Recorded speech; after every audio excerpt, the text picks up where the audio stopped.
Hi. Well, I'm Sarah, and this is the broadcast question and answer session for the Hungary Slovakia Program for Learning Enterprises.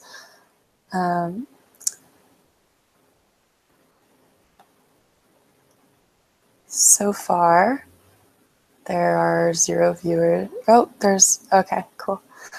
So hi, I'm Sarah, and I'm glad I got this working. This is the question and answer session about the Hungary Slovakia Program for Learning Enterprises. So I thought first, unless there were any immediate questions, I would just go down and talk about sort of a little more in depth the program structure itself. So let's see if I can do this share screen correctly. Okay.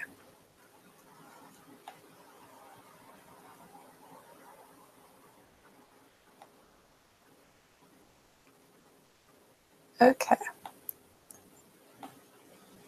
So hopefully this is working. So yeah, this is just a quick overview about the Hungary Slovakia program. So it's one of the longer programs. Orientation is gonna start June 19th. From the 24th of June until July 14th will be the first teaching session, which takes place in Hungary. It's all in Zala County, which is in Western Hungary, west of Lake Balaton. And then we have a midpoint break that's going to be in southern Slovakia from July 14th through 16th.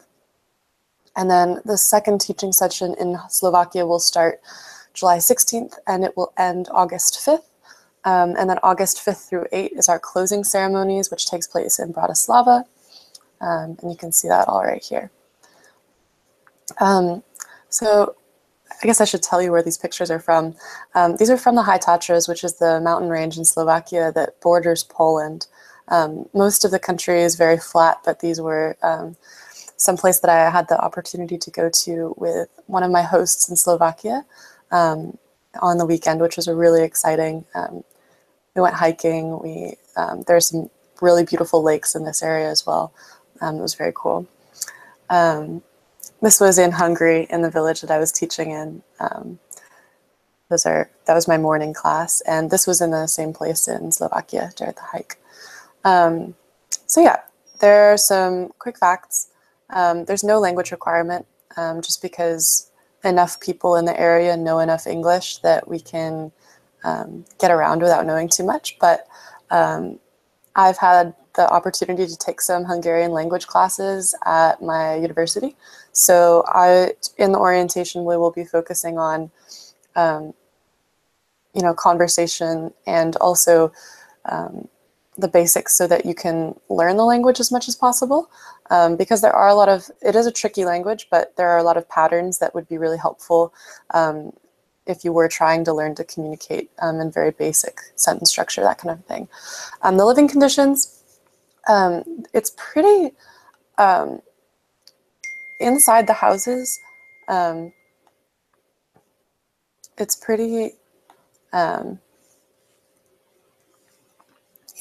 the houses, it's pretty similar to, I think, a lot of places in the States. But the outside is definitely more rural. The villages are very small. In Hungary, the villages can be as small as 200, 300 people. And in Slovakia, most of the towns are 1,000 to maybe like 10,000 people. So they are much smaller, but they're all sort of interconnected and pretty close to bigger cities. So in terms of living conditions, it's not going to be too much of a culture shock. Most houses have Wi-Fi and internet access. I had Wi-Fi access in some of the schools I was teaching in. So yeah, and then the target number of volunteers that we're going for is 10 to 12. This was in Slovakia, on actually the Slovak-Hungarian border. When you cross, you had to take a boat, and so the car that my host family was driving in was in this boat. So yeah, going into a little more in depth about the structure of the program. So like I said, we arrive in Budapest for the orientation on June 19th. Just making sure I don't have any questions. where we have 4 full days to for all the volunteers to get to know each other, for a lot of the workshops and the orientation to actually take place. That being said, there's also plenty of time to explore the wonderful city. I think Budapest is a great introduction to the Hungarian culture that you're going to be living in for 3 weeks, and sort of in Slovakia there are a lot of similarities because most of the host families in Slovakia will actually be ethnically Hungarian. So there's a lot of similarities. So there's a lot of fun activities that we can do in Budapest. The really famous baths we always go to. I really want to do a sunset cruise on the river with the volunteers, which is something that we didn't get an opportunity to do last summer that I would love to plan. We'll also be doing a lot of mini lesson planning. I really want to start a Google Doc so that when volunteers are in their villages, if they run out of ideas, they have like a Google Doc of skeleton ideas that they can fall back on. Just give me 1 second, I'm so sorry.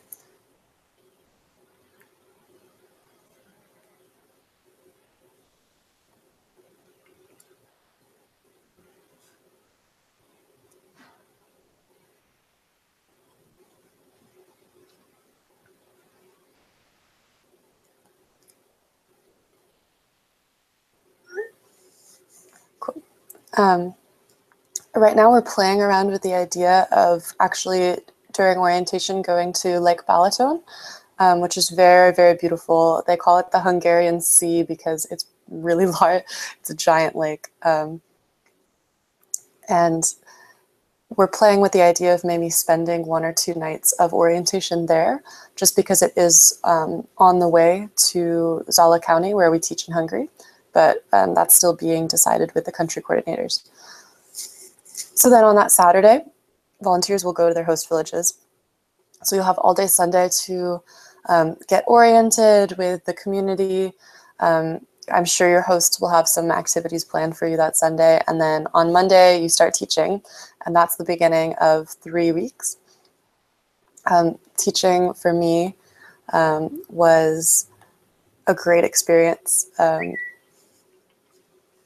It was incredibly rewarding. Definitely you get the first day jitters, but once that's over, you looked forward to going to class every day, just because you became friends with everyone that you were teaching. I had 3 hours of teaching in Hungary, but we would stay at the community center that we were teaching for probably 5 to 6 hours. So I would have a lesson in the morning, we would have a little bit of time to relax, then we would have all the people in the community center would eat lunch together, and that was really nice. And then I would have 2 lessons in the afternoon before we went home, back to my host family's house. So that was really, I have only good things to say about that, which I can go into in more depth later. So after that, we meet in Šturovo in Slovakia for the midpoint break weekend.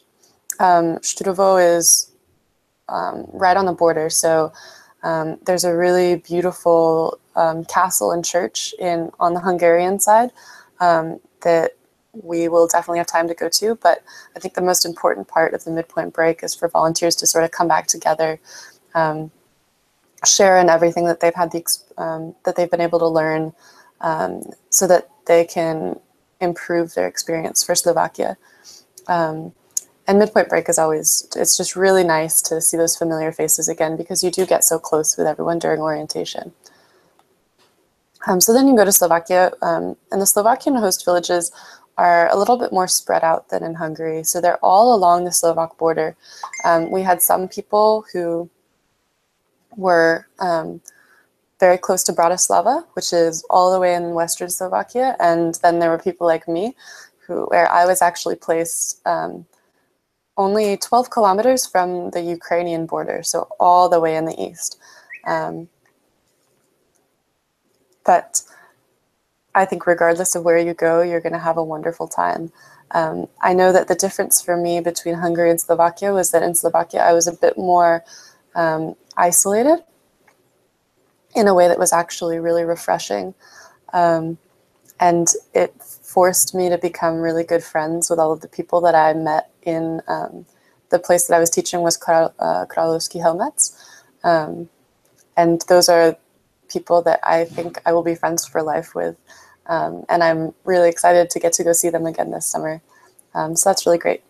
And then village instruction ends on August 5th. And from there, we all meet in Bratislava, where we celebrate sort of a job well done. By the end of the time, you can love teaching as much as you want, but it burns you out a little bit. So the time in Bratislava is really, really nice, where you can completely relax and completely reflect on all of your efforts through the past 6 weeks.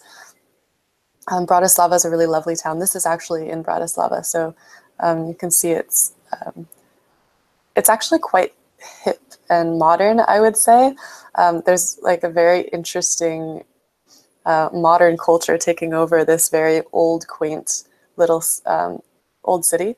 Bratislava is also very close to Vienna, so for one of those days we could do a day trip into Vienna, which would be really lovely.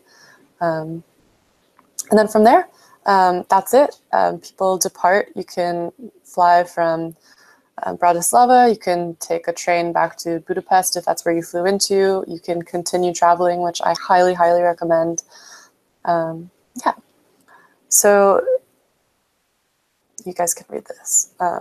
This was, for those of you who are wondering more what the setting of like a teaching setting is going to be, this was the classroom in Slovakia where I was teaching. So it was really nice. I had my laptop with me and I had Wi-Fi access in this whole school. I always had a chalk and a chalkboard, paper, pencils. They actually had a music room, so we had access to guitars, keyboards, a gym with, you can see these hula hoops that we would play with. So plenty of things that you can creatively use to make your lessons enjoyable, and you have a really good time. This was my most advanced group in Slovakia, and they're the people that still message me on Facebook maybe once a week, and I'm very excited to get to go see them again. So yeah, this was teaching in a nearby school, but we also teach in community centers where you might not have quite as many amenities, but for the most part, you'll be pretty well stocked. I think that at this point, local coordinators do a very good job of separating the classes for you so that when you do arrive, you already have a pretty good idea of how different levels people are going to have that you're teaching.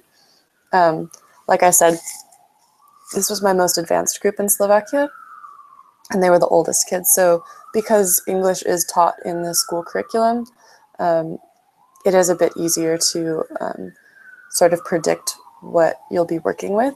I would say everybody was teaching younger kids who had a basic knowledge of some vocabulary, but a bit more difficulty formulating sentences. And then as well, I think a lot of people had adults who were pretty fluent who just sort of wanted to practice talking and that kind of a thing. So our obligations are about 3 to 6 hours a day. Sorry, I just heard something on the other line, but I'm looking at this group chat on the side and I'm not seeing anything. So if someone does have a question, type in this group chat. I'm hoping my volume is loud enough to hear. Okay. Yeah. So where was I?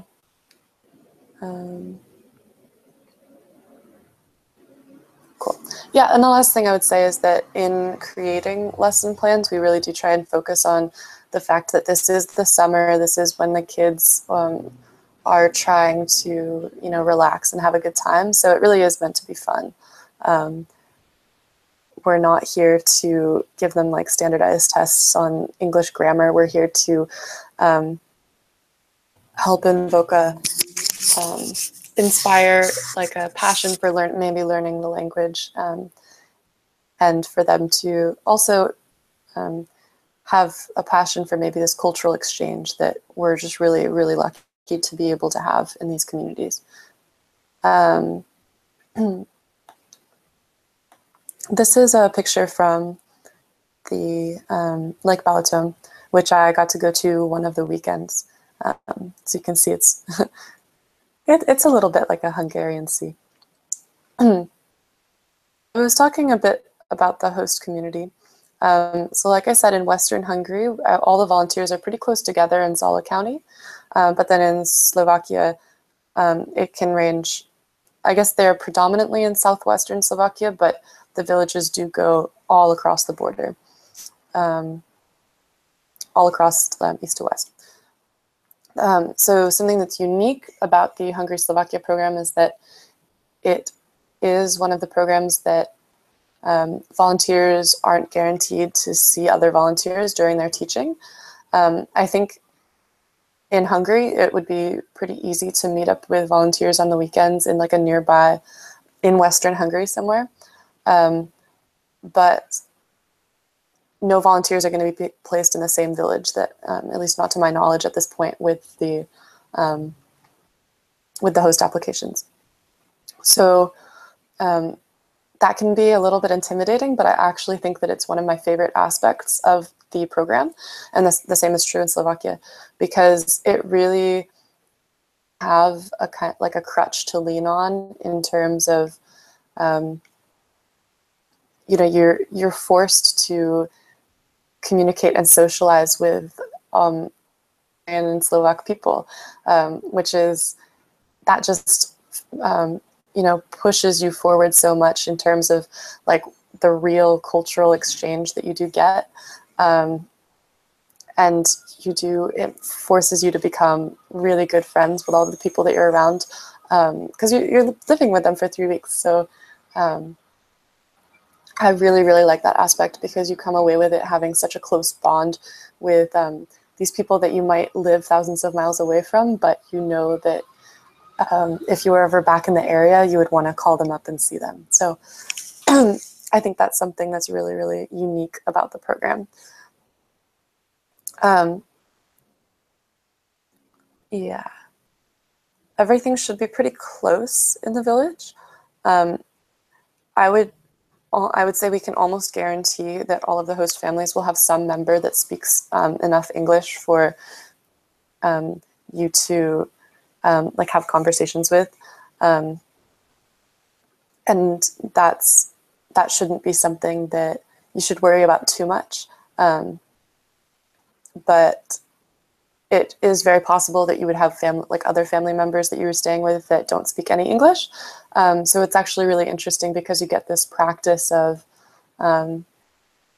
you know, you really come to understand what it is like to try and communicate across a language barrier, but just because you have to so often. And I think that it really, like that in and of itself is something that's a really big takeaway from all of the Learning Enterprises programs, but definitely Hungary and Slovakia as well. In terms of the food and diet, and just in general what daily life is like, Hungarian summers are hot, but everything is manageable. There's a huge like lake and swimming culture, so I wouldn't worry too much about the heat. Summer is food that will all be constantly provided to you. You will have more food than you could possibly eat, and then you will still eat it because it is so good. So there will be fresh fruit, lots of meat dishes. It's the food is described as being pretty hearty. So a lot of meat, bread, cheese, other kinds of fat. Vegetables don't make it in as often as you might like, but it's fine because the food tastes so good that it's worth it anyways. And if you just, you know, work out a little bit extra when you get home, it'll all be fine. The dessert culture is also absolutely prime. I had so much chocolate while I was there, and it's all fantastic. You will be provided in your host family. They will provide you with all meals. So you won't be having to pay for like lunch, for example, during the day. Some houses will have some buildings will have air conditioning, but some don't. What I found is that the nighttime is actually pretty manageable in terms of heat. I don't think it's too bad. I think the average was probably like 85 or 90 during the days, and then towards the evenings it cooled down quite a bit. Yeah, all of the host families are very hospitable. You will feel guilty because you know that there's no way that you could ever repay the generosity that they're giving to you. Their region, Hungary specifically, is famous for sunflower fields that you can go hiking around in or just walking through. In Slovakia, there are tons of like old little castles. I probably saw about 20 in the 3 weeks that I was there, just because they're so prevalent everywhere in Slovakia. And Hungary has quite a few as well. But there's also like coffee culture is very good in both of these places. So you can just expect a lot of, there's more of an emphasis on face-to-face interactions and like really taking the time to have a good conversation with people that you see day to day. You know, maybe grabbing coffee together at somebody's house, that kind of a thing. And there are also a lot of festivals that go on during the summer. So while I was in Hungary, the place that I was staying actually had like that whole month, they had on the weekends outdoor festivals, which was really, really fun. I know also that our Slovak country coordinator is coordinating a music festival the same weekend as our midpoint break. Unfortunately, at this point, I don't think we would get to go to it, but it just goes to show you that there's always something going on that your host families will probably take you to. I remember last summer, one of our volunteers went to a tractor festival, which was interesting, but yeah. So far I don't have any questions. So I think now I'll move on to the addendum, just because this has a lot of good information about the program, especially in terms of logistics. Cool. So I think one of the most important things to think about when applying for these, for any of Ellie's programs, is definitely like safety and also how to pay for it. So first, starting off with safety, all volunteers in Hungary will be required to have an in-country cell phone. When we get to Slovakia, depending on how comfortable we feel, we might be fine just using Wi-Fi to keep in touch, but that's still undecided. Definitely in Hungary, everyone will have an in-country phone. It costs about $10 if you have a phone that can take a new chip, which most, I would say the majority of the phones do. If you did have to buy a new in-country phone, it would probably cost the equivalent of 10 or 20 bucks. It's not expensive at all. And that covers unlimited texting to each other when we're in country, or when we're in Hungary, as well as I think 1 gigabyte of data that you can use to get on Facebook or to use Google Maps, that kind of thing. So safety is definitely one of the top priorities. I also wanted to talk about the, before we get to culture, I just wanted to talk about prices. Oh, I'm sorry, that's in the budget. That's not in this one. So yeah, let's talk about the cultural aspect of the region. So as you can see, Hungarian language is very difficult to learn. It's most closely related to Finnish, and it's not related at all, trust me. That being said, I think it's really important that this summer especially, our volunteers take it upon themselves to learn simple phrases. And it is pretty easy to learn like the phrase, I would like to, and then from that you can add just about any verb that you can look up, or if you might know it in the infinitive form. That's a really helpful phrase. Another one is just like, of course, by the time you come away from this, you will never forget how to say, thank you, I'm sorry, yes, please, no, yeah, that kind of thing. But language is definitely something we'll be focusing on. And the nice thing is that most of your Slovak hosts will still be speaking in Hungarian because they're still ethnically Hungarian. So you will probably learn more Hungarian than Slovak. At least that was my experience. I didn't have families that were very religious, but for the most part, they're Catholic. But there are some, Hungary has an interesting history with Jewish people, just because it was like one of the largest synagogues in Central Europe is in Budapest. But there are just it's just a very interesting history that they have, because, you know, first they were occupied by the Nazis and then they were occupied by the Soviets. So even though I think Hungarian people were very sympathetic to their Jewish populations, there was a lot of hardship in that aspect. And then the biggest cultural issue that you should be aware of is the discrimination against the Roma people, who are they're actually from areas around India, but they emigrated to Central Europe over probably about 1,000 years ago. And they settled in southern Hungary. There are Roma populations in Slovakia as well. They also, there's a larger Roma population in Romania, in Transylvania, which is the area between Hungary and Romania on that southern border, as well as Italy, which I didn't know until recently. But there is a very large prejudice against the Roma population, just because they were like a migratory population, so they never stayed in one place. But now when you have, you know, like the rise in property laws and, you know, now it's illegal, or in a lot of ways, it's illegal to be you can't live as a migrant population anymore, just legally, like the framework doesn't really allow for that. So there are some, just Roma historically have difficulty getting employed because of the stigma around that. And that's a type of discrimination that, whether or not we condone or not, which, I mean, personally I don't, but the history, there's more to the history than just,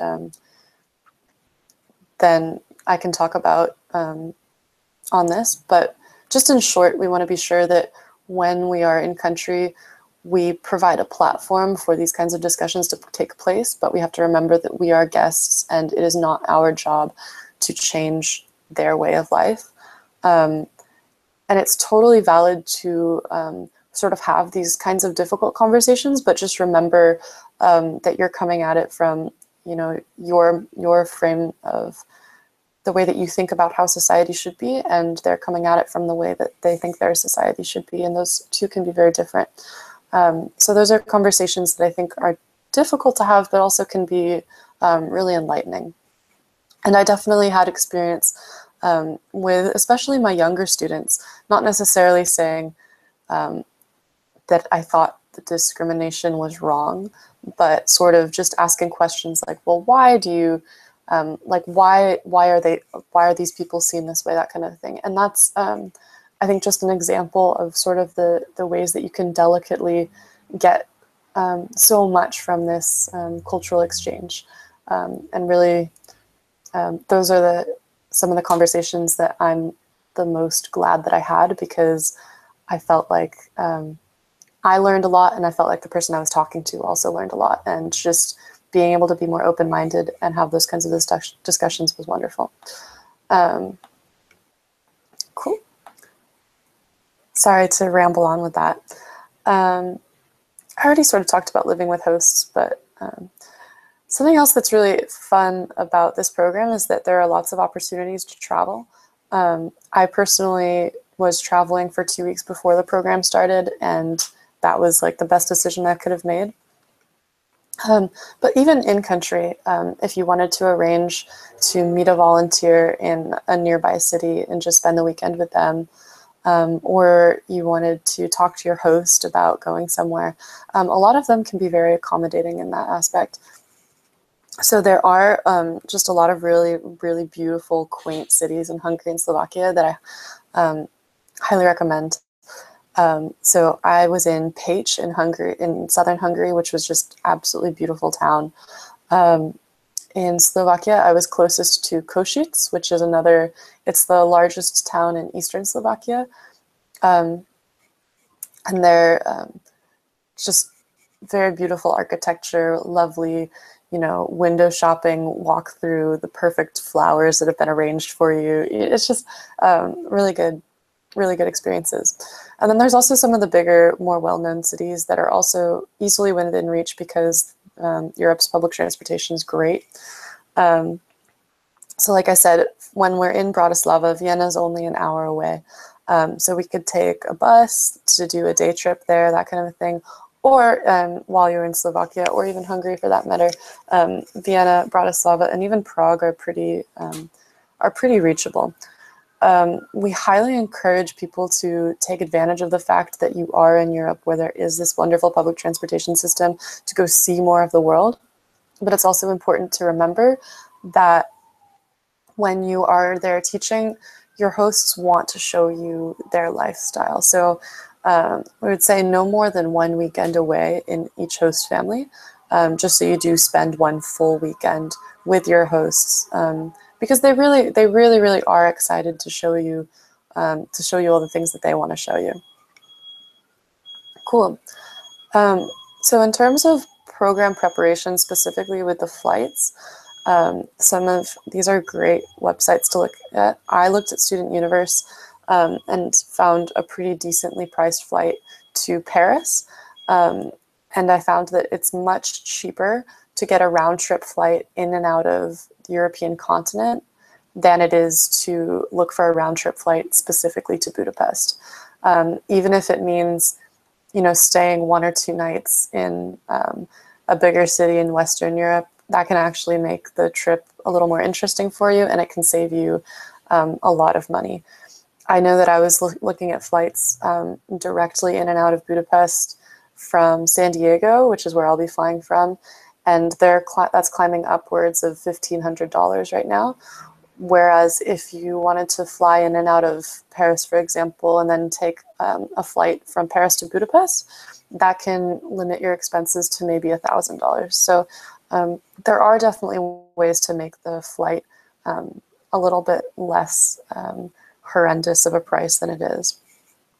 Passports and visas, usually we don't have a problem with this, but if you are not a US citizen and you are looking to spend, I guess, 2 months in both Hungary and Slovakia, that is something that you could look into. We do insist that volunteers have international medical insurance, or that whatever their medical provider is covers that. So I know, for example, I have Kaiser through my dad's job, and that covered international medical insurance. So that's just something that is very important. Obviously, be up to date on the vaccinations as well, and prescriptions. You should not count on getting them in country. So even if it's a little thing, that is something to definitely think about and be prepared for. We already went over the cell phones.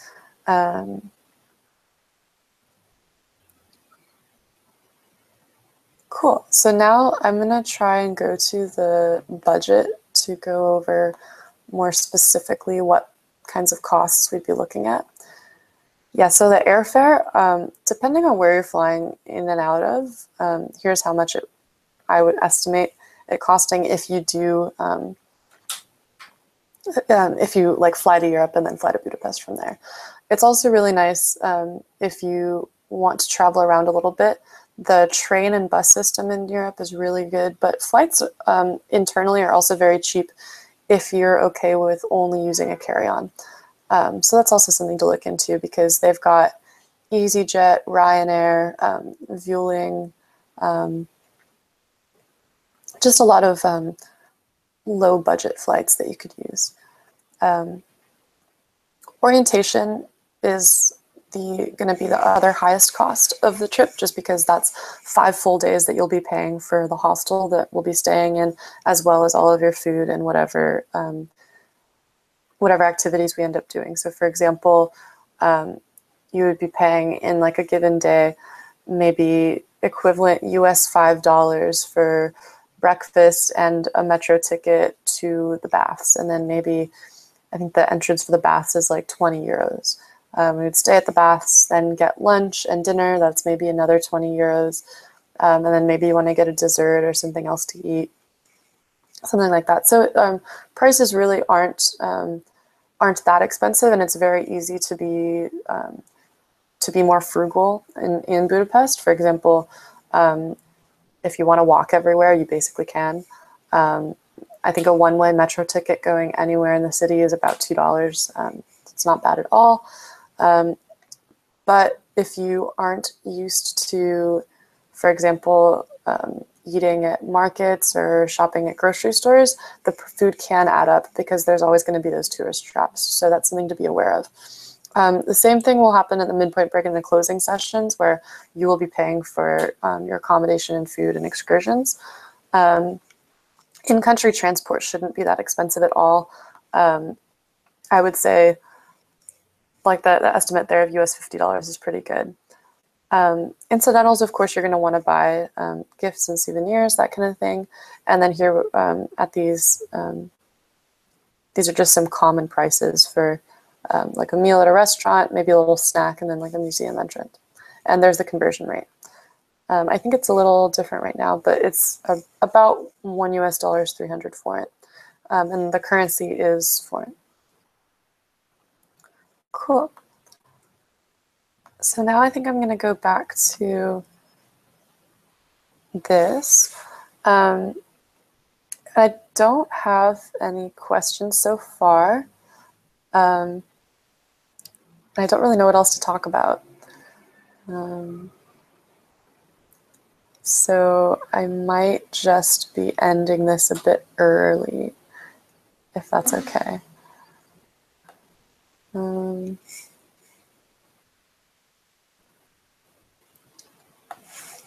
Yeah, I might do that.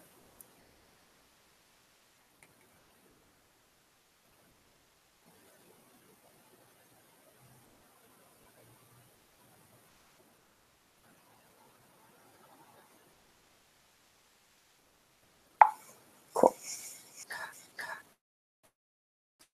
It's on that. I can just talk a little bit more about some of the specific experiences I had that I really enjoyed. So while I was in Hungary, again, I was in... okay, that's a great idea. Ashley had a great idea. So I'll go back to the screen share and talk about what exactly I am looking for in terms of volunteers. So hopefully you can see this. Okay, Ashley had great ideas about the application, which I forgot to talk about. So yeah, I think the most important qualities that I'm looking for in volunteers is someone who seems really passionate, someone who seems like they're excited for this, like genuinely excited for this opportunity, and going to, because of that passion, make the most of it. Someone who has a real desire not only just to travel or to teach, but really to experience a different culture. Someone who has and I'm just reading off of this right now, but really a strong interest in meeting new people, learning new types of food, learning new ways of thinking about daily life, that kind of a thing, I think is really important to me. You definitely have to be independent because you're basically going to be living on your own in a foreign country. That being said, I will say that you have a great support system. Volunteers will always be able to stay connected. But even more than that, I think that your host families they're going to treat you as their own children. They're going to make sure that, you get enough sleep and you're relaxed and that you have enough food. They will just keep shoving food in front of you. You will never go hungry ever. So even though you do have to be very independent in some ways, like I said, there's a great support system put in place already. So someone who's independent, and definitely I think the next quality is flexibility. someone who's able to, when things go wrong, when changes to the plan happen, people who don't get frustrated with that because, trains can be late, people can change their minds, you might not get as far in a lesson plan as you thought you might. Your host family might say that you're going to do one thing one night and then something comes up and you're doing something else. So I'm really looking for people who are able to go with the flow and not let that let that frustrate them. And finally, someone who's optimistic, just because I think that there's a lot of these types of situations where you can look at it from this, oh, I'm really tired, I'm feeling a little burned out, but I really want volunteers to be someone who's going to like be in that situation, but then also be able to reflect inwardly and be like, wait, I'm so lucky to be able to be in this position right now. When else am I going to have the chance to do this in my lifetime? And just be able to take a situation and look at all the bright sides of it.